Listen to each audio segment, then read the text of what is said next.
सत्य काम, सत्य संकल्प, परब्रह्म भूत पुरुषोत्तम महाविभूति श्रीमन्नारायण वैकुंठनाथ अपार कारुणी सौशल्य वात्सल्योदार ऐश्वर्य सौंदर्य महोदय अनालोचित विशेषा विशेष लोक शरण्य प्रणतार्थी हर आश्रित वात्सल्य जलधे अनवरत विदित निखिल भूत जात याथात्म्य अशेष चराचर भूत निखिल नियमाशेष चिद चिद वस्तु शेषी भूत निखिल जगदाधार अखिला जगत स्वामी अस्मत् स्वामी सत्य काम सत्य संकल्प सकलेतर विलक्षण अर्थिकल्पक आपद सख श्रीमन्नारायण अशरण शरण्यम अनन्य शरणम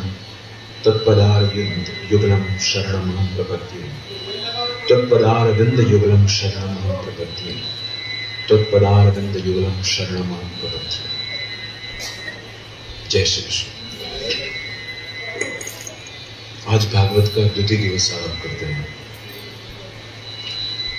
कल आप लोगों ने भागवत के महात्म्य का श्रवण किया था कि भागवत को सुनने का उद्देश्य क्या है, भागवत को सुनने की विधि क्या है और भागवत को सुनने से किस फल की प्राप्ति होती है।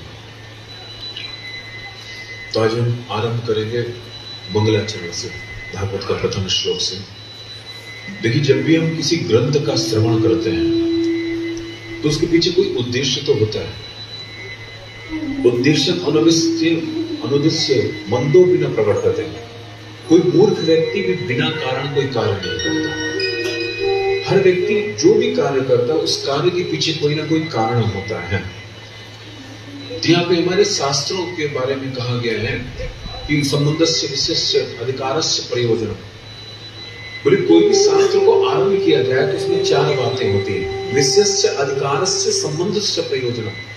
पहले तो जो हम आरंभ कर रहे हैं उसका विषय क्या है, फिर क्या आप उसके अधिकारी हैं, उसको सुनने के अधिकारी हैं, या उसको सुनने के लिए आपके पास कैसा अधिकार होना चाहिए। विशेष अधिकार से संबंध, और जो विषय है उसका संबंध किससे है, अब प्रयोजन, ये सब के पीछे प्रयोजन क्या है, उद्देश्य क्या है। तीन चार बातें हम जब भी किसी शास्त्र का हम श्रवण करते हैं तो ये चार बातें होती हैं, और जब तक ये चार बातें हम ना समझ लें तब तक हमें श्रवण करने से लाभ नहीं होगा। सुनने तो हम बैठ जाएंगे, भागवत सुनते भी इतनी भागवत सुनते भी, लेकिन भागवत सुनते क्यों हैं, और भागवत सुनने से हमारे जीवन में परिवर्तन क्या आता है और क्या परिवर्तन आना चाहिए, ये बातें तो हमें मालूम होनी चाहिए। तो सिर्फ भागवत हुआ, आयोजन हुआ, खर्चा हुआ, नाच लिए, गा लिए, झूम लिए, बड़ा मजा आ गया। मजा तो मूवी देखने में भी आता है, हाँ, मजा तो मूवी देखने में भी आता है। ये मजा नहीं है, भागवत तो आनंद है। भागवत को तो विरह शास्त्र कहा गया है। हम परमात्मा से दूर हो गए हैं, और जब तक हम परमात्मा से नहीं मिलेंगे तब तक हमारे अंदर का जो विषाद है, जो संताप है, वह दूर होने वाला बिल्कुल नहीं। आप अपने जीवन में आजमा सकते हैं कि आपने चाहा कि मकान बन जाए, मकान बन गया तो क्या खुश हो गया? जब मकान बना कुछ दिन तक तो खुश रहे, लेकिन फिर वही की वही हो गया। आपने चाहा कि बेटे की शादी हो जाए, शादी हो गई, लेकिन क्या शादी होने के बाद आप प्रसन्न है पूर्णतः? तो संसार में हमने जो जो कामनाएं की उस कामनाओं को हमने पा भी लिया, लेकिन क्या उसके बाद हम संतुष्ट हो पाए? थोड़ा सोच के विचार करके देखिए। हमने जो जो चाहा हमें सब मिल गया, लेकिन उन सब के मिलने के बाद क्या हमारे अंदर संतुष्टि आई, हमारे जीवन में शांति का प्रादुर्भाव हुआ? तो इससे यह समझ आती है कि हम जिसे जिसे चाहते हैं और सोचते हैं कि यह कार्य हमारा अधूरा इसलिए हम दुखी हैं, यह कार्य हमारा पूरा हो जाएगा तो शायद हम संतुष्ट हो जाएंगे, प्रसन्न हो जाएंगे। हमारे मन में ये भाव है। तो समझना चाहिए कि हमने जो जो चाहा उन सब के प्राप्त करने के बावजूद भी हमारे जीवन में शांति नहीं आई है, संतुष्टि नहीं आई है, इसका मतलब हमारी चाहत कोई और है, हमारे आनंद का कोई और मार्ग है, हमारी पूर्णता का, हमारी संतुष्टि का कोई और मार्ग है। उस मार्ग को ढूंढना है, यही तो विषय है। तस्मात् केनापि पायेन मना कृष्णे निवेशयेत। किसी न किसी प्रकार से जो आनंद स्वरूपी जो श्री कृष्ण है, हमारा मन उनमें लग जाए। तो हमने जो जो चाहा हमने सब पा लिया, लेकिन फिर भी जीवन में संतुष्टि नहीं है, क्योंकि हमने दुनिया को पाने के चक्कर में जो हमारे परम प्रियतम है, हमारे जो कृष्ण है, हम उनसे दूर हो गए। हमारे परम प्रियतम श्री कृष्ण, हम उनसे दूर हो गए। हमारे जो प्राण प्यारी, जो हमारे सच्चे सखा हैं, हम उनसे दूर हो गए। बस इसीलिए संसार में हमने जो जो चाहा सब पा लिया, लेकिन फिर भी संतुष्ट नहीं हो पाए। हमारी स्थिति ऐसी है। जिस प्रकार से वर्णन करते हैं कि एक बार मेले में एक माँ अपने बच्चे को लेकर के गई, और बच्चा माँ की गोद में बढ़िया खेल रहा है, आनंदित है। लेकिन जैसे मेले में गया तो कभी झूले को देखा तो झूला झूलना है, कभी मिठाई को देखा, कभी खिलौने को देखा, तो बिल्कुल से मचलने लग गया। माँ भी बड़ी परेशान हो गई, गोद में तंग करने लगा, तो उसका हाथ पकड़ करके चलने लगी। अब मेले में भीड़ ज्यादा आई तो भीड़ में बच्चा माँ के हाथ से छूट गया, और बच्चा तो चाहता था कि माँ हमको पकड़ी हुई है, इसलिए हमको मिठाई भी नहीं मिल रही है, इसलिए हम खिलौने की दुकान में भी नहीं जा पा रहे हैं, हम झूला भी नहीं झूल पा रहे, माँ हमको पकड़ी है, उसको ऐसा लग रहा है। लेकिन माँ तो उसे पकड़ी नहीं है, माँ उसे संभाली है। समझ रहे? जब जब आपके मन की कोई बातें पूरी ना हो तो समझ लेना भगवान ने आपको संभाला है, आपका विरोध नहीं कर रहा। लेकिन हमारे यहाँ भक्ति का मतलब तो यही कि आपने जो जो चाहा वो मिल गया, तो बोले हाँ हमारी भक्ति ठीक हो गई, ये भगवान ठीक है, ये देवता ठीक है, ये संत ठीक है, क्योंकि हमने जो जो चाहा हमारी इच्छा पूर्ति हो गई। जबकि आप समझ नहीं पा रहे हो। तो जब जब आपकी कामनाओं का अभाव होता है, आपकी कामनाएं पूर्ति नहीं होती, समझ लेना भगवान उन कामनाओं से दूर करके आपको संभाला है। भगवान ने आपको संभाला। तो बच्चा खुश हो गया, तुरंत तो दौड़ा मिठाई दुकान पे पहुंच गया, वो तो ये दे दो, चॉकलेट दे दो, जलेबी दे दो, मिठाई दे दो। तो उसने दे दिया मिठाई वाला, मिठाई दिया। बोले बेटा पैसा? बोले पैसा तो नहीं। तो बोले बेटा बिना पैसे का तो नहीं। तो पैसे के लिए फिर माँ को ढूंढने लगा। अब उसको माँ याद आ रही, लेकिन माँ तो है ही, दिखेगी क्या? माँ नहीं दिखी तो अब रोना चालू। अब रोना आरंभ किया तो मिठाई वाले पे थोड़ी दया आ गई। तो बोले बेटा ऐसी ले लो, लेकिन वो ले लिया, फिर भी रोए जा रहा है। बोले बेटा अच्छा ये खिलौना ले लो, खिलौना भी देके फिर भी रोए जा रहा है। मिठाई मिल गई, खिलौना मिल गया, जो चाहा उसने दे दिया। भाई छोटा बच्चा तो है, रो रहा है, कैसे इसको शांत कराएं, लेकिन फिर भी शांत नहीं हुआ। उसकी माँ उसे ढूंढते ढूंढते आई, और जैसी माँ को देखा है तो तुरंत माँ को देख करके प्रसन्न हो गया और माँ की गोद में चढ़ गया। और माँ की गोद में चढ़ गया। अब मिठाई खाने लगा, प्रसन्न मिठाई खाने लगा, खिलौने को देख रहा है। बोले मैया देख कितना सुंदर है यार खिलौना, तो आनंदित हो गया। तो जिस प्रकार से वह बच्चा संसार को पाने के चक्कर में माँ से दूर हुआ, संसार को तो उसने पा लिया लेकिन माँ को खो दिया, तो वो संतुष्ट हो कैसे सकता है? उसी प्रकार हम भी परमात्मा को हमने छोड़ दिया दुनिया को पाने के चक्कर में, दुनिया को अपना बनाने के चक्कर में, अपनी कामनाओं को पूरा करने के चक्कर में हमने भगवान को भुला दिया। इसलिए जब भगवान को भूल गए तो जिस प्रकार वो बच्चा संतुष्ट नहीं हो सकता मां से दूर होके, उसी प्रकार हम भी संसार को कितना भी अपना बना लें, कितनी भी समृद्धि पा लें, लेकिन जब तक भगवान के साथ हमारा संबंध नहीं होगा तब तक हमें संतुष्टि, वो पूर्णता का भाव नहीं आएगा, तब तक आनंद नहीं आएगा। इसलिए एक आश्चर्य देखो, जब आप बैठते हो कथा में, कुछ करते नहीं लेकिन अपने आप मन शांत हो जाता है। कभी अजमाए हो? कुछ नहीं करते, शांत बैठे रहते, लेकिन मन अपने आप धीरे धीरे शांत हो जाता है। और दुनिया में हम इतने अपने मन पसंद के कार्य को करते हैं लेकिन फिर भी संतुष्टि नहीं आती। कारण क्या है? क्योंकि यह आपके जो प्रेमास्पद है, आपके जो अपने हैं, जो आपके स्वामी हैं, जो आपके मित्र हैं, उनकी कथा हो रही है। जैसे अपने मैके वालों की बात सुनने में आनंद आता है ना? जैसी भी बात हो आनंद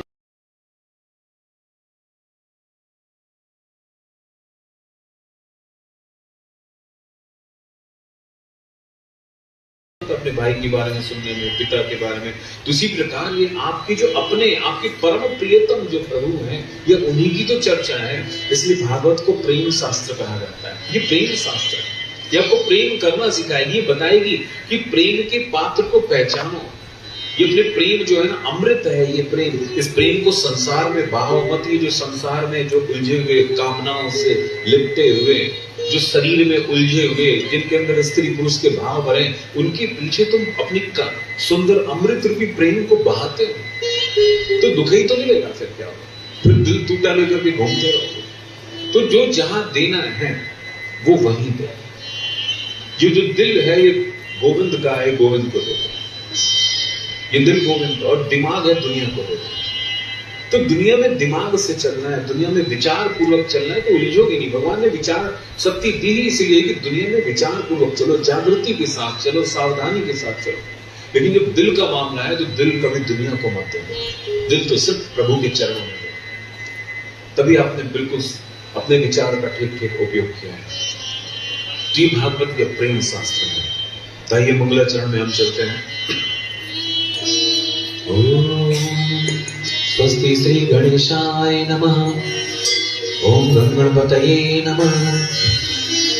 जन्माद्यस्य तोऽन्वयादितर्कसु चार्तेषु विज्ञस्वराट् तेने ब्रह्महृदाय आदिकवये मुह्यन्ति यत सूर्याः तेजो वारिमृदां यथा विनिमयो यत्र सर्वं मृषां धाम्ना स्वेन सदा निरस्तकुहकं सत्यं परं धीमहि। तो ये भागवत का मंगलाचरण है। जब भी किसी ग्रंथ का आरंभ किया जाता है तो हम मंगल की कामना करते हैं, मंगल की कामना करते हैं। यहाँ पे मंगल की कामना की जा रही है। देखो भागवत के प्रतिपाद्य विषय कौन है, भागवत का विषय क्या है? तो बोले भागवत के प्रतिपाद्य विषय श्री कृष्ण है। भागवत के प्रतिपाद्य विषय तो यहाँ मंगलाचरण में तो कृष्ण की स्तुति होनी चाहिए, लेकिन मंगलाचरण में कृष्ण की स्तुति नहीं हुई है। यहाँ पे लिखा है सत्यम परम धीमहि। हम उन परम सत्य स्वरूपी परमात्मा को का ध्यान करते हैं, हम उनका चिंतन करते हैं जो सत्य स्वरूपी परमात्मा है। तो भागवत के प्रतिपाद्य भागवत के जो है व्याख्या के विषय, भागवत के वर्णन के जो विषय हैं वह श्री कृष्ण है। तो यहाँ पे स्तुति तो श्री कृष्ण की होनी चाहिए, लेकिन श्री कृष्ण की स्तुति ना करके यहाँ पे सत्य की स्तुति की है। बोले क्यों सत्य की स्तुति की है? बोले सत्य की अगर वंदना की जाए तो सबकी वंदना हो जाती है। अगर जीवन में सत्य को स्थान दिया जाए, जीवन में सत्य को महत्व दिया जाए तो अपने सबकी पूजा करें। लेकिन समस्या है ना कि शिव जी की पूजा करें, कि गणेश जी की करें, कि देवी जी की करें, विष्णु जी की करें, किसकी करें? तो बोले देखो कितनी भी देवी देवता है सबकी पूजा कर लो, लेकिन अगर जीवन में आपने सत्य को स्थान नहीं दिया, वास्तविकता को स्थान नहीं दिया, सहजता सरलता इनको स्थान नहीं दिया तो आपकी पूजा तो व्यर्थ हो गई। इसलिए सत्यम परम धीमहि, हम उन सत्य स्वरूपी परमात्मा का चिंतन करते हैं। तो बोले उस सत्य स्वरूपी परमात्मा है कैसा? तो बोले जन्मादिस यतो अन्वयादि तरतस। बोले जन्मादि, बोले जो ये सृष्टि है, सृष्टि की उत्पत्ति करने वाला, सृष्टि का पालन करने वाला और सृष्टि का विनाश करने वाला। तो ऐसे जो जन्मादि से तो अन्वयादि तरतस अभिज्ञ, वो जो परमात्मा कैसे अभिज्ञ है, सब जानने वाले हैं, अभिज्ञ। तो इस सृष्टि को बनाते हैं और इसी सृष्टि में वो लीन भी होते हैं। सृष्टि को बनाने वाले भी वही और सृष्टि में बनने वाले भी वही। तो ऐसे जन्माद्यस्य यो अन्वयादि कर्तस चार्थिस विज्ञा स्वराट, और वो जो परमात्मा क्या है? बोले स्वराट है। स्वयं राजते इति स्वराट, वो परमात्मा स्वराट है। बोले स्वराट का मतलब क्या होता है? कि बोले जब इस सृष्टि को भगवान ने बनाई तो इस सृष्टि को बनाने के लिए उनको किसी से शक्ति लेने की जरूरत नहीं पड़ी, किसी से कोई वस्तु लेने की आवश्यकता नहीं पड़ी इसे बनाने के लिए, किसी की आवश्यकता नहीं पड़ी है सृष्टि को बनाने के लिए। जैसे हम अगर मकान बनाते हैं तो हमें ईंटें आदि की जरूरत पड़ती है, लेकिन भगवान ने जब इस सृष्टि बनाई है तो उनको बनाने के लिए ईंटें आदि किसी वस्तु की आवश्यकता नहीं, बस उन्होंने संकल्प किया है और यह सृष्टि बन गई। और वर्णन करते तेरे ब्रह्म हृदय या आदि कवे ब्रह्मणे, जिन्होंने ब्रह्मा को भी सृष्टि बनाने की शक्ति दी है, सामर्थ्य प्रदान की है, वो ऐसे स्वराट हैं, वो स्वतंत्र हैं। तो ब्रह्मा जी को भी जिन्होंने सृष्टि बनाने की सामर्थ्य प्रदान की है। मुझयंती ये तो सूर्य जितने भी बड़े बड़े विद्वांसा वो भी सब इनकी सृष्टि को देख करके मोहित हो जाया करते हैं। भगवान ने जो सृष्टि बनाई है ना, इसको देख करके सभी मोहित हो जाया करते हैं। और तेजो वारी मृदाम यथा विनिमयो यत्र सर्वम मृषा, ये जो सृष्टि में त्रिसर्ग की सृष्टि है, रजोगुण तमोगुण और सतोगुण, इन तीन गुणों से मिली हुई है सृष्टि।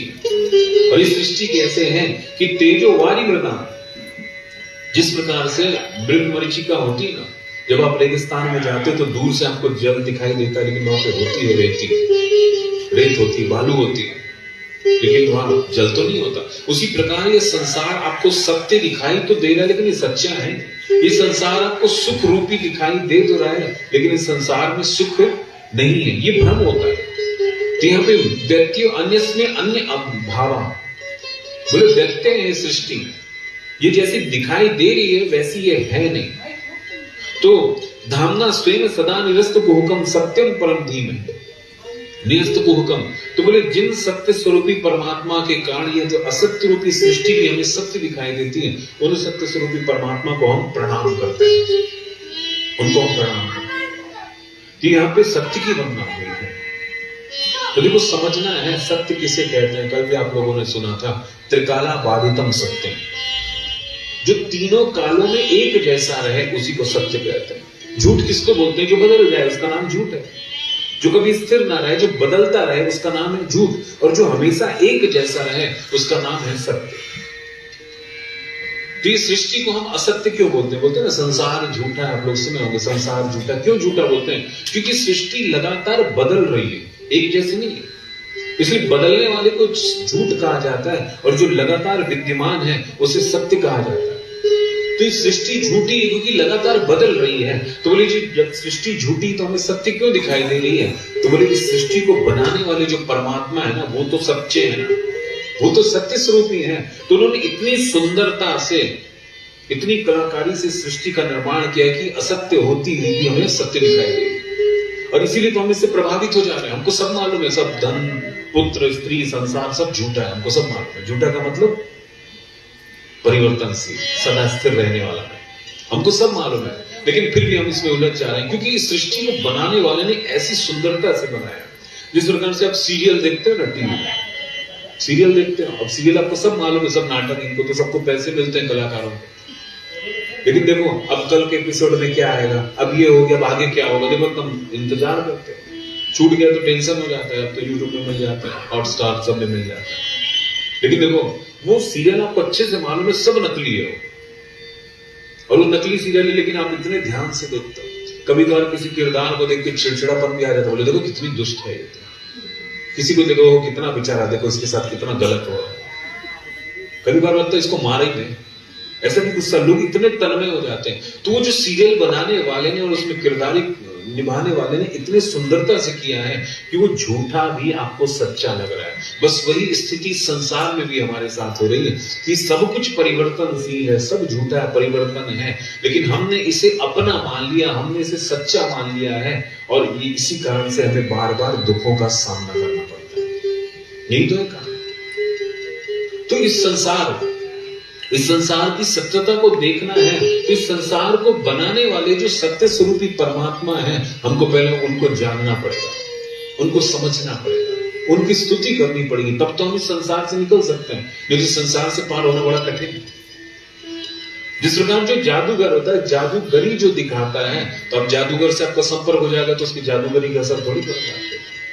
उसी प्रकार अगर इस संसार को जो बनाने वाले परमात्मा है, अगर उन परमात्मा से आपका संबंध हो जाए, परमात्मा को जान लो कि ये संसार को बनाते कैसे हैं, तो उनके द्वारा बनने वाले संसार में आप उलझ बिल्कुल भी नहीं पाओगे।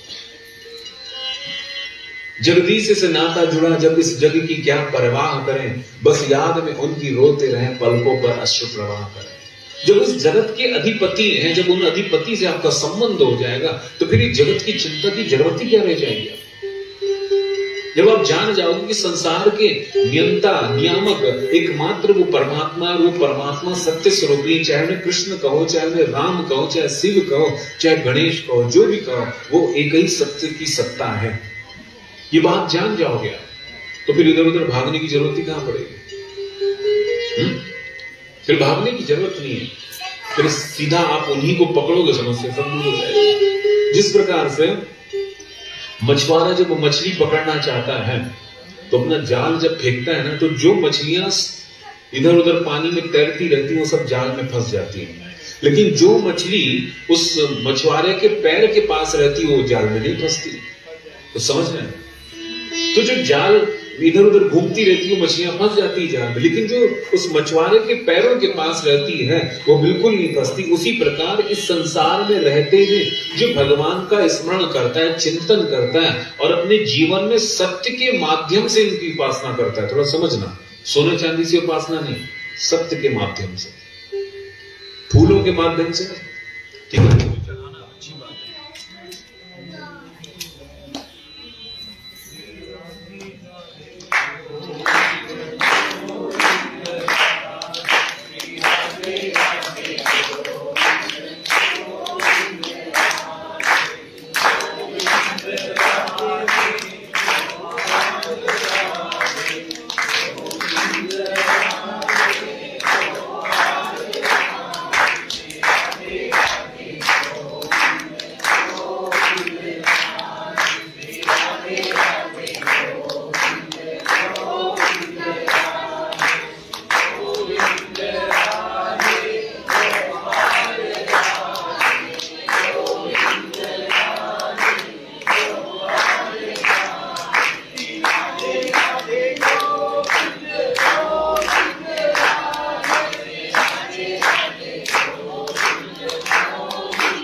जय श्री कृष्ण।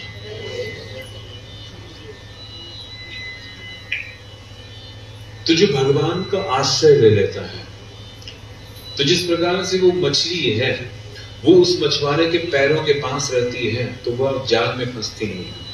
उसी प्रकार से जो इस संसार में संसारी कर्तव्यों को, संसारी व्यवहार को निभाते हुए अपने हृदय में भगवान का चिंतन रखता है, अपने हृदय में मानता है कि मेरे तो सर्वस्व, मेरे स्वामी, मेरे आधार एकमात्र श्री हरि है, ऐसा मान करके चलता है, तो उसके ऊपर फिर भगवान के द्वारा ये जो फेंकी गई जो माया है, जिस माया से हम प्रभावित होकर के लड़ते हैं थोड़ी थोड़ी बातों में, धन संपत्ति मान प्रतिष्ठा आदि के लिए लड़ते हैं, ये माया का ही तो प्रभाव है। फिर इस माया का असर हम पे पड़ता नहीं। इसलिए इस जीवन में उस सत्य को जानना है।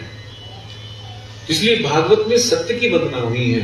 तो आप अपने जीवन में जब सत्य का आचरण करेंगे तब जाकर के आपकी पूजा सार्थक होगी। बिना सत्य की पूजा आपकी हो नहीं सकती। आप कितनी भी भगवान को माला चढ़ा लो, अरे ये फूल तो भगवान में ही तो उत्पन्न होते हैं, धरती में ही तो उत्पन्न होते हैं, ये तो फूल भगवान में चढ़े ही हुए, आप क्या तोड़ करके लाके चढ़ाएंगे इसे?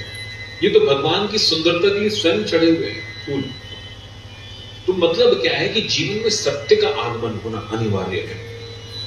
और यहां पे वर्णन करते हैं सत्य, सत्य है क्या? सत्य ही तो धर्म है। रामायण में कहते हैं ना, धर्म न दूसर सत्य समान, धर्म न दूसर सत्य समान, धर्म न दूसर सत्य समान, आगम निगम पुराण बखान, आगम निगम पुराण बखान। तो धर्म न दूसर सत्य समान, तो जब हम धर्म की बात करते हैं तो धर्म हमारा तब सार्थक होता है जब हम सत्य को अपने जीवन में उतारें। कोई व्यक्ति मंदिर जाता है, कोई दान देता है, कोई पूजा पाठ करता है, तो हम उसी को धार्मिक कह देते हैं, बोले बड़ा धार्मिक व्यक्ति। तो सिर्फ मंदिर जाने से आप धार्मिक नहीं हो सकते, दान देने से धार्मिक नहीं हो सकते, पूजा करते करते सोना चढ़ा दो, चांदी चढ़ा दो, इससे आप धार्मिक नहीं हो सकते। तो बोले जब आपने अपने जीवन में सत्य को उतारेंगे तब आप धार्मिक होंगे, क्योंकि धर्म ही सत्य है और सत्य ही धर्म है और परमात्मा सत्य स्वरूपी है। धर्म का एक अर्थ वास्तविकता, धर्म का मतलब स्वभाव ही होता है। धर्म का मतलब होता है स्वभाव। जब आप वास्तविक रहते हो, आप जैसे हो वैसे रहते हो, यह भी एक धर्म है। अंदर से कुछ और, बाहर से कुछ और, तो फिर ये धर्म नहीं है। फिर आप धार्मिक कैसे कहलाओगे? तो हमारे दो दो रूप बने हुए हैं, लोगों से अलग हैं, अकेले में अलग हैं और लोगों के सामने बिल्कुल अलग हैं। तो ऐसे ही जो दो दो रूप वाले होते हैं उनसे भगवान तो कभी प्रसन्न होते हैं। और ये तो इसका नाम पाखंड है, इसी का नाम पाखंड है। जब आपके दो रूप हो जाते हैं, लोगों के सामने अलग है और एकांत में अलग है, इसका नाम है पाखंड। और भगवान को पाखंड बिल्कुल भी पसंद नहीं। जैसे जमुना में जब काली नाग का प्रवेश होता है तो काली नाग कौन है? पाखंडी तो है। तो भगवान ने स्वयं उस काली नाग रूपी पाखंड को उस काली देह से निकाला। तो भक्ति में भगवान को पाखंड बिल्कुल पसंद है। तो जब तक हम सहज नहीं होंगे, जैसे हैं वैसे नहीं होंगे, तब तक हमारा कल्याण भी नहीं होगा। क्योंकि हमारी शुरुआत, हमारे कल्याण की शुरुआत, हमारे सुधार की शुरुआत तो हमारे जैसा रूप है उसी से तो होगी। अरे आपके कहीं घाव हो गया तो घाव में आपने पट्टी बांध दी, लेकिन अगर उसको ठीक कराना है तो डॉक्टर के सामने जाकर के अपने घाव को खोलना पड़ेगा। उस घाव का विकृत रूप जो सबके सामने दिखाना ठीक नहीं लग रहा था, उसका खराब रूप डॉक्टर के सामने दिखाएंगे नहीं, तब तक डॉक्टर ठीक कैसे ठीक करेगा? उसी प्रकार जब तक आप जैसे हो वैसे ही आप भगवान की शरण में नहीं जाओगे, आप जैसे हो वैसे ही संतों के समक्ष नहीं जाओगे, तब तक संत भी आपका क्या कल्याण करेंगे? अब संतों के सामने तो जाते हो तो ऐसे सीधे साधे बन के जाते हैं, ऐसे जी स्वामी जी, जी महाराज जी, जी जी जी जैसी आके, और औरों के सामने सुना नहीं क्या, कैसे करते हो काम? बाहर जाके ऐसी बातें करते हैं, तो कल्याण होगा कैसे? ठीक है, थोड़ा क्रोध और थोड़ी वाणी में तेज कविकार व्यवस्था के लिए करनी पड़ती है, लेकिन अगर आपके व्यवहार में प्रेम है, अगर सच्चाई है, तो आप साधारण भी बोलोगे तब भी काम हो जाएगा, बिना चिल्लाए भी काम हो सकता है। लेकिन आपके दिमाग में भर गई बात, चिल्लाएंगे तभी होगा, क्रोध करेंगे तभी होगा, ऐसा तो होगा। तो ये जो दो दो रूप हमने रखा है कि भगवान के सामने अलग है और दुनिया के सामने अलग है, तो ऐसे हमारा कल्याण होने वाला बिल्कुल नहीं है। तो भागवत सुनना तभी सार्थक होगा जब आप वास्तविक बनोगे, क्योंकि आपके कल्याण की शुरुआत आप जैसे हो उसी रूप के साथ होगी। आप ये जो बनावटी रूप ले लेकर के घूम रहे हो ना, इससे आपका कल्याण बिल्कुल नहीं होगा। ये बनावटी रूप को हटाना पड़ेगा, तब कल्याण होगा। जैसे हो वैसे दिखाओ अपने आप को। इसलिए सत्यम परम धीमहि, तो हम उस सत्य का आश्रय ग्रहण करते हैं जो सत्य धर्म स्वरूप है, उसका आश्रय हम ग्रहण करते हैं। और आगे यहां स्तुति करते हैं कि धर्म प्रोचित कहतवोत्र परम निर्मत्सराणाम स्वतां वेद्यं वास्तवमत्र वस्तु शिवदं तापत्रयोन्मूलनम् श्रीमद्भागवते महामुनिकृते किंवा परैरीश्वरम् सद्यो हृद्यवरुद्धितेऽत्र पृथिवी शुश्रूषुभिस्तक्षणात्। तो देखो, धर्म का मतलब बताया गया है, सत्य ही धर्म है। और धर्म का मतलब आपकी वास्तविकता, आपका जो स्वभाव है। और यहां धर्म का और वर्णन करें, धर्म प्रोचित कहतोत्र परमो निर्मत्सराम। तो देखो, पहला तो धर्म बताया, दूसरा है परम धर्म। परम धर्म का वर्णन कर रहे हैं। तो बोले परम धर्म क्या है? तो बोले निर्मत्सराम, बोले जो मत्सर रहित हैं ऐसे संतों के द्वारा। परमो निर्मत्सराणाम सदाम वेद्यम वास्तवमत्र वस्तु शिवदम। बोले परम धर्म क्या है? बोले शिवद है। शिवम कल्याण ददाति शिवदा। परम धर्म तो बड़ा कल्याणकारी, बोले बड़ा कल्याणकारी। और वेद्यम, वो जानने योग्य। और वो क्या है जानने? वास्तव अत्र वस्तु, वही तो वास्तव है, वही जीवन की वास्तविकता है, उसी को तो जानना है। तो ये वास्तव है क्या? तो बोले जो है वास्तवो जीवा, ये वास्तव जीव, वास्तवी माया है, जो वास्तवी माया और जगत चर। तो जीव जगत परमात्मा, इसको हमको जानना है, इसकी वास्तविकता को जानना है कि मैं कौन हूं, ये संसार क्या है और ये परमात्मा है कौन। इन तीनों बातों को जानना, यही तो जानने योग्य। तो ये जानोगे कैसे? जब परम निर्मत्सराणाम, जो निर्मत्सर संत हैं उनके सानिध्य से जानोगे इस बात को। परम निर्मत्सराणाम, निर्मत्सर का मतलब होता है कि जो है परोत्कर्षा सहनम, जो दूसरों का उत्थान देख करके जो जलते हैं, दूसरों से, जिनके अंदर दूसरों के लिए ईर्ष्या का भाव होता है। तो अगर आपके अंदर किसी भी प्रकार की ईर्ष्या है तो आपका कल्याण नहीं हो पाएगा। निर्मत्सराम, जो निर्मत्सर है, जिनके अंदर किसी भी प्रकार की ईर्ष्या या प्रतिस्पर्धा का भाव नहीं है, ऐसे जो है। और श्रीमद् भागवते महामुनि कृते, और बोले जो परम धर्म कैसा है? बोले प्रोज्झित कहता, कपट रहित है। वो जो परम धर्म क्या है? कपट रहित। प्रोज्झित, प्रोज्झित का मतलब है कि जिसमें कामनाओं का पूर्ण त्याग हो चुका है। देखो, हम जो धर्म करते हैं ना, उस धर्म में कहीं ना कहीं पुण्य की लालसा होती है कि हमको पुण्य मिलेगा, ये लोग हमको अच्छा समझेंगे, या हम डर के कारण धर्म में प्रवृत्त होते हैं, या डर के कारण धर्म के मार्ग में चलते हैं, या तो पुण्य के लोभ से चलते हैं, या लोगों के सामने अच्छा बनने के लिए चलते हैं। तो ऐसा धर्म तो लाभ नहीं देगा। तो यहाँ पे कैतव रहित होना चाहिए, कपट रहित होना चाहिए। प्रोज्झित कैतव, उसमें किसी भी प्रकार की कामना, उस कामना का अभाव होना चाहिए। पर शब्देन मोक्षादि संधि निरस्ता। यहाँ पे प्रोज्झित, उज्जित का मतलब फेंका हुआ, त्यागा हुआ। जो प्रउपसर्ग के पूर्वक यहाँ प्रउपसर्ग के साथ उज्जित शब्द है, इसका मतलब है कि मुक्ति की भी कामना नहीं होनी चाहिए। वो कैसा परम धर्म है? जिस धर्म में मुक्ति की भी कामना ना, ऐसा परम धर्म होना चाहिए। और सत्यो हृदय वरुद्धते, तो जब ऐसा जो परम धर्म है, जब इस परम धर्म को आप जान लोगे तो फिर होगा क्या कि सत्यो हृदय वरुद्धते पृथ्वी सुश्रुषुभिः क्षणात्। उस परम धर्म को जब आप सुनना चाहोगे, सुश्रुषुभिः, जब उसको सुनने की इच्छा होगी, तो सुनने की इच्छा कब होगी? तो बोले पुण्यवद्भिः कृतिभिः का मतलब पुण्यवद्भिः। जब आपकी पूर्व जन्म के पुण्य उदय होंगे, तब आपको उस परम धर्म को सुनने का मन होगा। और जब उस परम धर्म को सुनोगे तो सद्यो, तुरंत भगवान आपके हृदय में आकर के बंध जाएंगे, तुरंत बंध जाएंगे। तो कहने का मतलब क्या है कि जब हमारे अंदर निष्काम धर्म आएगा, धर्म तो होगा लेकिन उसमें किसी भी प्रकार की कामना नहीं होगी, तो ऐसा धर्म जो है, कैतव रहित धर्म, किसी की भी कामना से रहित जो धर्म है, वह हमारे हृदय में भगवान का प्राकट्य कराएगा। जिसे ऐसे परम स्वरूप को हम प्रणाम करते हैं। तो ये परम धर्म है किसमें? तो बोले श्रीमद् भागवते महामुनि कृते, जो महामुनि वेद व्यास हैं उनके माध्यम से जो श्रीमद् भागवत प्रकट हुई है। देखो वेद व्यास जी ने भागवत को लिखा नहीं है, ये वेद व्यास जी भागवत के स्मरता है, उन्होंने स्मरण करके लिखा है। समझ आ रही बात? वो चीज पहले से थी, उन्होंने याद करके इसको लिपिबद्ध किया, स्मरण करके उन्होंने लिपिबद्ध किया। भागवत लिखी नहीं गई, जैसे कोई शास्त्र लिख दे, कोई कविता लिख दे, कविता जैसी नहीं है, लिखी हुई नहीं है। उन्होंने स्मरण किया, उनके अंदर जब चिंतन के माध्यम से जब उनके अंदर भागवत प्रकट हुई है, स्मरता है वो, तब उन्होंने उसको लिपिबद्ध किया है श्रीमद् भागवत। तो ये श्रीमद् भागवत का जब आप श्रवण करने की इच्छा करेंगे श्रीमद् भागवत की, तो श्रवण करने की इच्छा मात्र से भगवान हृदय में आकर के बंध जाया करते हैं। इसकी सुनने की ऐसी बात है।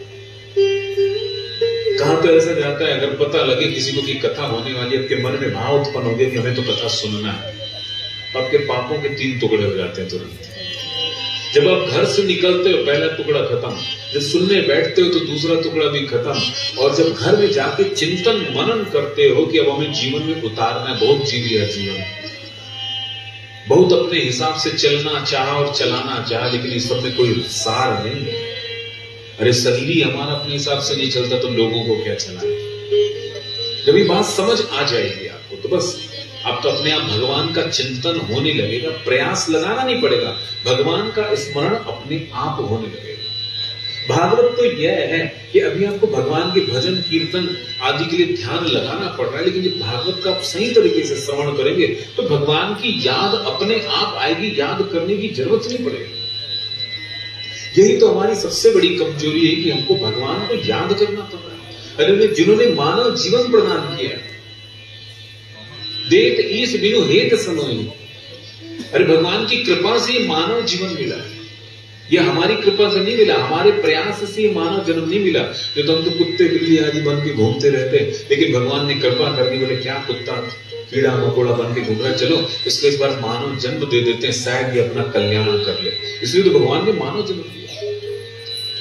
तो देत ईश बिनु हेत समय, कब करुणा कर नर दे, भगवान नर देते, करुणा करके कृपा करके मानव जन्म हमें प्राप्त हुआ है, इसे समझना है, इसका उपयोग करना है।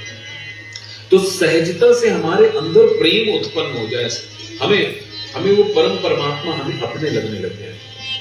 और फिर यहाँ वर्णन करते हैं जो श्रीमद् भागवत है ना, तो जो श्रीमद् भागवत के बारे में वर्णन करते हैं कि हमारे पास आई कैसे, ये श्रीमद् भागवत प्रकट कैसे हुई, हम लोगों तक पहुंची कैसे। तो यहाँ वर्णन करते हैं, विनिगम कल्पतरोर दलितम फलम सुखमुखादमृत द्रव संयुतम विवट भागवतम रसमालयम मुहुरयो रसिका भुवि भावुका। निगम कल्पतरोर फल, निगम रूपी कल्प वृक्ष, निगम बोलते हैं वेद को, नितराम गमयति इति निगमा इति वेदा, ये जो वेद है ना, 4 वेद हैं। तो निगम रूपी जो कल्प वृक्ष है, निगम को कल्प वृक्ष कहा गया। कल्प वृक्ष का मतलब है कि जिसके नीचे बैठकर जो कामनाएं करो सभी कामनाएं पूरी होती है। तो निगम रूपी जो कल्प वृक्ष है उसका ये गलितम फलम, उसका यह पका हुआ फल है श्रीमद् भागवत। भागवत को फल कहा गया, तो गलितम फलम, तो बोले ये फल निगम रूपी जो वेद है ना, वेद तो बहुत ऊंचा है, वेद तक हम पहुंच नहीं सकते। वेद के ऊंचा कहने का मतलब क्या है कि वेद के अर्थों को अच्छे लोग नहीं समझ पाते, बड़े बड़े विद्वान भी वेदों का सही अर्थ नहीं निकाल सकते। तो ये वेद रूपी वृक्ष तो बड़ा ऊंचा है, तो उस ऊंची वृक्ष से हम तक ये भागवत पहुंची कैसे? पेड़ तो ऊंचा, फल तो ऊपर ही लगे होंगे, फिर हम तक पहुंची कैसे? तो बोले सुख मुखाद, बोले सुखदेव जी के मुख लगने से पहुंचे, सुख मुखाद, सुखदेव जी की कृपा से हम तक पहुंचे। तो बोले अच्छा ये फल कैसा है? तो बोले अमृतो, ये फल अमृत के जैसा है, ये फल अमृत के जैसा है। तो सुख मुखाद अमृत द्रव संयुतम, बोले अमृत के जैसा है ये। द्रवो मोक्षा, ये मोक्ष को देने वाला है। मोक्ष का मतलब क्या है? जो संसार आपको अपनी ओर खींच रहा है, ये जो संसार का बार बार चिंतन हो रहा है, ये संसार को बार बार अपने हिसाब से चलाने का, अपना बनाने का जो प्रयास है, इसी का नाम बंधन है, और इसी में हमारा तनाव भी है। जब आप जान जाओगे कि संसार तो माया है और इसके स्वामी तो भगवान है, हम थोड़ी है इसके स्वामी। समस्या तो तब चालू होती जब संसार का स्वामी आप अपने आप को मानने लगते हैं। तो भागवत श्रवण करने से समझ आएगी कि भैया स्वामी हम नहीं, हम तो दास हैं। तो अमृतो द्रवो मोक्षा, इस श्रीमद् भागवत रूपी फल में मोक्ष रूपी अमृत भरा हुआ है, मोक्ष रूपी अमृत भरा हुआ है। तो बोले इसको खाना कैसे है? फल को खाया जाएगा ना, तो नया नया फल हो तो समझ में नहीं आता कैसे खाना है। पूछते ना कोई नया फल देख लो, इसको कैसे खाते हैं, छिलका कैसे, गुठली कैसे। तो बोले पिबत भागवतम रसमालय, बोले इसको पीना है। पिबंता कर्ण रंध्रेन स्वानाम भाव स्वरूप, इसको कानों के माध्यम से पीना है।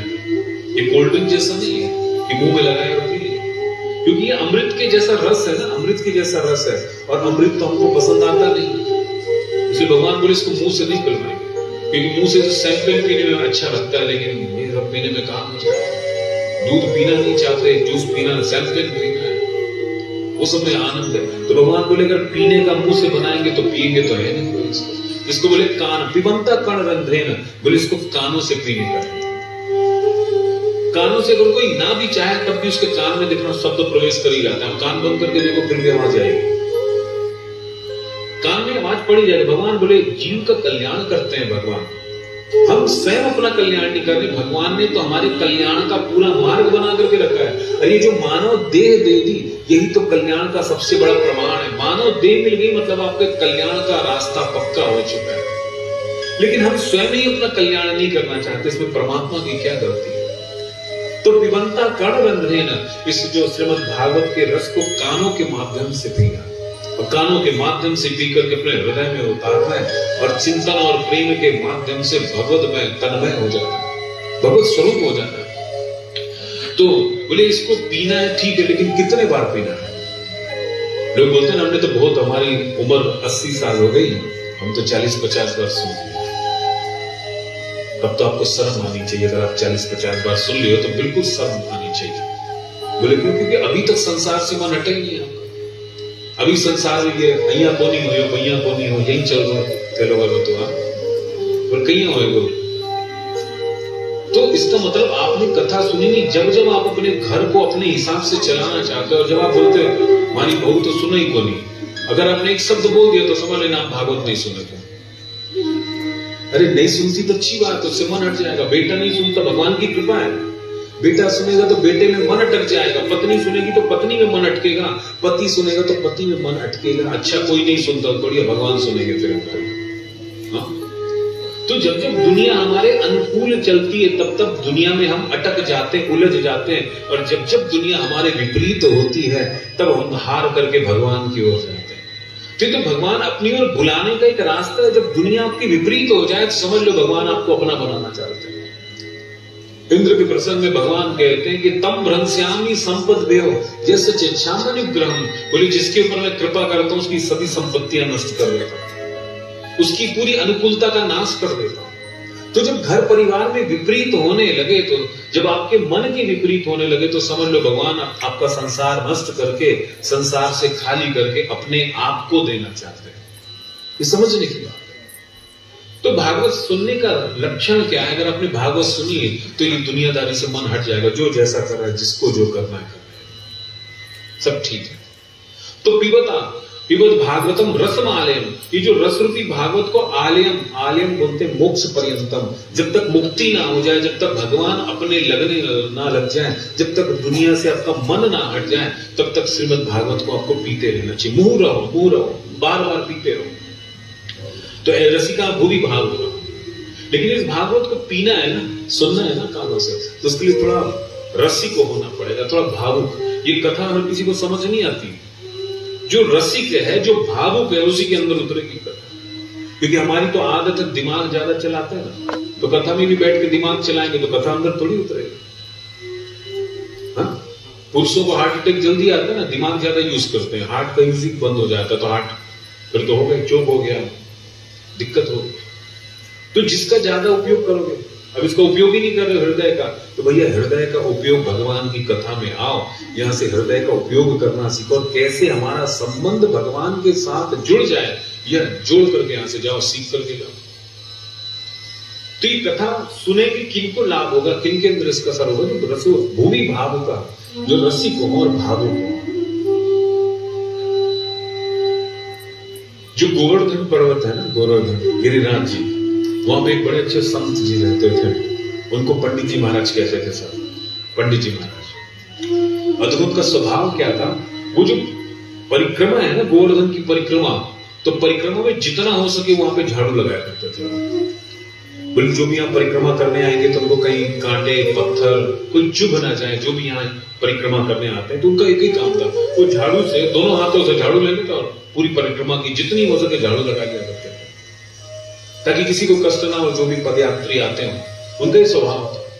और देखो वो जो झाड़ू है ना, झाड़ू लगाने के बाद झाड़ू को बड़े प्रेम से टंगा के रखते थे, क्योंकि ये झाड़ू साधारण थोड़ी है, ये व्रजरज का स्पर्श पाने वाली झाड़ू है, ये तो व्रजरज का संपर्क पाती है, जैसे हम ऐसे कैसे रख सकते? तो झाड़ू को भी बड़े प्रेम से टंगा करके रखा करते हैं। और जब कई बार झाड़ू करते करते घिस भी जाती, झाड़ू टूट भी जाती है, तो गड्ढा खोद के व्रजरज में ही उसको गड़ा दिया करते थे, फूल वूल चढ़ा के प्रणाम कर लेते। बोले तूने इतने दिन व्रजरज का पान किया है, व्रजरज का सेवन किया है, ऐसे कैसे छोड़ देंगे? तो झाड़ू के प्रति भी ऐसा भाव। तो जब तक हमारे अंदर निर्जीव के प्रति भी भाव नहीं आएगा, तब तक हमारी भक्ति सार्थक नहीं होगी। क्योंकि हमारा भाव तो उन्हीं के प्रति आता है जिनसे हमको लाभ होता है, जिससे आपको फायदा होता है ना, उसके प्रति बड़ा भाव आता है, उससे आपके संबंध भी बन जाते हैं। लेकिन जिससे लाभ ही नहीं है, उसकी ओर देखना भी नहीं चाहते। तो जो व्यक्ति निर्जीव के प्रति भी इतना सुंदर भाव रखेगा, क्या वो सजीव के प्रति गलत भाव रख सकता है? अयोध्या में पुजारी जी थे, भगवान के मंदिर के पुजारी जी थे, तो वो जमुना जो है, शरीर जी का जल है, जो अपने कलसे में भर के लाते थे, भगवान को रोज स्नान कराना था। अब बहुत पुराना कलसा हो गया, तो कलसा फूट गया तो उनको बड़ी चिंता हो गई, रोने लग गए। बोले कलसा फूट गया। तो सब बोले अरे पुजारी जी इतने चिंतित क्यों होते, नया कलसा आ जाएगा। बोले नहीं, इतने साल सेवा की इस कलसे में, आज टूट गया, अब ये भगवान को जल नहीं दे पाएगा, मुझे तो इसके ऊपर देख करके रोना है, इसकी फूट गया कलसा। बोले अरे ऐसे दुखी क्यों रहे? बोले नहीं समझोगे, इसका सौभाग्य था, रोज जल देता था, हमारे प्रभु को रोज जल देता था। और उन्होंने वहां गड्ढा खोद करके उस कलसे को जमीन में गाड़ा है। और जैसे कोई मर जाता है तो हम ब्राह्मणों को भोजन कराते हैं, संतों को, उस कलसे के उपलक्ष्य में उन्होंने भोजन कराया ब्राह्मणों को। तो देखो ऐसे भाव। अब इसको कई लोग पागलपन बोलेंगे, साइको टाइप भी बोल सकते, ये भाव है। जब तक आप निर्जीव के प्रति आपके अंदर भावना नहीं होगी, तब तक आप सामान्य के प्रति भावना कैसे रख सकते हैं? और आजकल तो ऐसी टेक्निक सिखाई जा रही, बोले इमोशनली लोगों को कैसे अटैचमेंट कैसे लाया जाए, लोगों को कैसे लोगों को ना इमोशनली अपने व्यापार में खींचा जाए। ये तो प्रयास हो रहे हैं आजकल। जैसे IQ होता था वैसे EQ हो गया, तो इमोशनली कैसे लोगों को इमोशनली खींचा जाए। तो इमोशन का भी दुरुपयोग होने लग गया। तो भागवत का असर किनको होगा? जिनके अंदर भाव होगा। भाव, इतना भाव रखना पड़ेगा, तब जाकर के असर होगा। तो ऐसे जो सुखदेव जी की कृपा से हमको श्रीमद् भागवत प्राप्त हो, तो सुखदेव जी ने इस फल को हम तक पहुंचाया। देखो समझना ये है, हमारा ये जो शरीर है, ये शरीर ही वृक्ष है, बड़ा फलदार वृक्ष है। इस शरीर में बड़े फलदार वृक्ष है शरीर। और ये फल क्या है शरीर का? बोले शरीर का फल है भगवान की भक्ति, भगवान का स्मरण, भगवान का कीर्तन, भगवान का दर्शन। यही तो शरीर का फल है। लेकिन होता क्या, इस शरीर रूपी वृक्ष को पाकर के लोगों की स्थिति कैसी है? बोले जैसे वृक्ष होता है, एक आम का वृक्ष था, अब उस आम के वृक्ष में तोता भी आके बैठता है, उसमें कबूतर भी आकर के बैठता है, उसमें गिद्ध भी आके बैठता है, उसमें चील भी आके बैठती है, सब बैठ रहे हैं आके। लेकिन देखो सबका उद्देश्य बिल्कुल अलग अलग है। जब उसमें कबूतर आकर के बैठता है तो कबूतर कबूतरी को ढूंढ रहा है वहां पे। उस वृक्ष में बैठ करके कबूतर कबूतरी को ढूंढता है। उसमें जब आकर के चील बैठता है, चील जो है ना, जानते हो चील, वो आगे बैठती है, तो वो जो है उसमें चूहे सांप आदि सबको देख रही कि कुछ खाने को मिल जाए। गिद्ध आकर के बैठता है तो दूर दूर तक देख रहा है कि कहीं कोई लाश पड़ी हो, कोई जानवर का, तो उसको ढूंढ रहा है। और इसमें तोता भी आकर के बैठता है। तो तोता तो यहाँ पे मीठे मीठे रसीले फलों को देखता है और उन फलों का आनंद लेता है। उन फलों में चोंच मारता है, खुद तो आनंदित होता है। चोंच मारने से जो फल का रस जो जमीन में गिरता है, तो जमीन में गिरने से जो कीड़े मकोड़े आदि हैं जो ऊपर तक नहीं जा सकते, उनको भी रस की प्राप्ति हो जाती है। तो तोता जब चोंच मारता है उस वृक्ष में जाके, तो तोते को तो मिल ही रहा है, लेकिन साथ में जो नीचे जो अयोग्य हैं, जो ऊपर तक जा नहीं सकते, उस फल का आनंद नहीं ले सकते, उनको भी प्राप्त हो रहा है। तो वही समझना है, हमारी भी स्थिति यही है कि हम उस वृक्ष के जैसे हैं। कोई इस शरीर रूपी वृक्ष को लेकर के स्त्री पुरुष के माया में फंसा हुआ है, अपने शरीर को सजा रहा है कि हमको देख करके लोग आकर्षित हों, या फिर सामने वाले के शरीर को देख करके आकर्षित हो रहा है, जैसे कबूतर कबूतरी को ढूंढ रहा है। तो इसी शरीर में आकर के लोग बस स्त्री पुरुष, बॉयफ्रेंड गर्लफ्रेंड, इसी में उलझे हुए। कुछ लोगों की स्थिति कबूतर जैसी, कुछ लोग ऐसे ही शरीर को पाकर के सिर्फ खाना, यहाँ खा लो वहां खा लो, बस खाने ही खाने की चर्चा, सुबह से शाम तक चर्चा। घर में खाने से मन नहीं बना तो बाहर जाके खाएंगे, लेकिन खाएंगे। जिनके जीवन में सिर्फ खाना ही खाना, उसमें जैसे चूहा खाता है, सांप खाता है, चीज जो उसमें रहती ना, तो सिर्फ इस शरीर का मतलब समझे वो खाना, आज यहाँ खा लो, आज तो संडे घर में बनेगा नहीं, नाश्ता बाहर से ही आएगा। ये भी एक नया काम हो गया, बनना ही नहीं है घर, बाहर कहीं खाएंगे, आज घर में नहीं बनेगा। इसलिए तो हमारे घर में लोगों की बुद्धि विकृत क्यों हो रही है? जो घर में भोजन बनता है वो भावपूर्ण तरीके से बनता है, माताएं बनाती हैं, भाई बच्चों को जैसा पसंद है, पति को जैसा पसंद है, भावपूर्ण तरीके से बनाती हैं। तो उस भोजन को करोगे तो बुद्धि तो ठीक ठाक रहेगी। लेकिन बाहर जो पैसे के दम पे बिकता है, तो इसलिए बुद्धि तो सबकी पैसे पैसे वाली होगी, सबके दिमाग में पैसा क्यों? पैसे से संबंधित सब खा रहे थे, भोग भी नहीं लग पाता बाहर, भगवान को भोग लगाने से भी शुद्धता आ जाती। तो इस शरीर रूपी वृक्ष का हम उपयोग क्या कर रहे हैं? कोई है इस शरीर रूपी वृक्ष में गिद्ध जैसा नहीं, उसकी नजर दूर दूर तक रहती गिद्ध की, तो लोगों की नजर इसके पास कितना पैसा है ना, इसकी संपत्ति कितनी है, इसमें से कितना हिस्सा मिलेगा, इसको कैसे फंसा दूं, फाइल बना बना के रखते हैं लोग। ऐसी भी स्थिति है, गिद्ध शरीर का क्या उपयोग करेगा? लेकिन कुछ ही हैं जो तोते के जैसे होते हैं, जब उनको शरीर बनता है ना, तो शरीर बच्चे अपने माध्यम से लोगों का जो है सहयोग करते हैं। अगर किसी को कुछ नहीं दे सकते तो मीठी वाणी के माध्यम से, अभिवादन के माध्यम से लोगों का सम्मान करते हैं। अगर धन है तो धन के माध्यम से, अगर वाणी है तो वाणी के माध्यम से भगवान के नामों का कीर्तन करते हैं, उनका श्रवण करते हैं। तो ऐसे तोते जैसे तो बहुत कम ही लोग हो पाते हैं जो शरीर का सदुपयोग कर रहे हैं। तो ये सुखदेव जी हैं जिन्होंने इस शरीर रूपी वृक्ष में जो लगने वाला जो फल है, जो अद्भुत फल है, जो मोक्ष को देने वाला है, जो प्रेम को देने वाला है, आनंद को देने वाला है, उस फल का उन्होंने भक्षण तो किया और साथ में हम लोगों को भी उसको पाने का योग्य बना दिया। तो सुखदेव जी की कृपा से हम लोग ये श्रीमद् भागवत जो है, निगम कल्पतरोर गलितम, जो निगम रूपी कल्प वृक्ष का पका हुआ फल है, वो हम तक उन्हीं सुखदेव जी की कृपा से पहुंच रहा है। ऐसे सुखदेव जी को भी हम प्रणाम करते हैं। जय श्री कृष्ण। आगे वर्णन करते हैं कि जैसे हम सब यहाँ बैठे हुए हैं, वैसी नैमिषारण्य क्षेत्र में 88,000 सौनकादिक ऋषि बैठे हैं और उनके सामने सूत जी बैठे हैं। और यहाँ ऋषि कहते हैं सूत जी को प्रणाम करके, पितया खलु पुराणानि सेतिहासानि चानघ आख्यातानि विधीतानि धर्मशास्त्राण्यन्यत। तया खलु पुराणानि सेतिहासानि चानघ। हे अनघ, हे निष्पाप, हे सूत जी, आप तो इतिहास को जानने वाले हैं, आप पुराण को जानने वाले हैं, तो धर्मशास्त्राणि, जितने भी धर्मशास्त्र हैं उन सबको तो आप जानने वाले हैं। तो हम आपसे कुछ प्रश्न करना चाहते हैं, और वो प्रश्न क्या है कि पुंसा में कांतता श्रेयस तन्न संसितुमर्हसि। बोले हम प्रश्न करना चाहते हैं कि पुंसाम एकांतता श्रेयस तन्न संसितुमर्हसि, मनुष्य के जीवन का कल्याण का परम साधन क्या है? देखो, मानव जीवन तो मिल गया, लेकिन हम जान नहीं पा रहे कि मानव जीवन मिलने का उद्देश्य क्या है।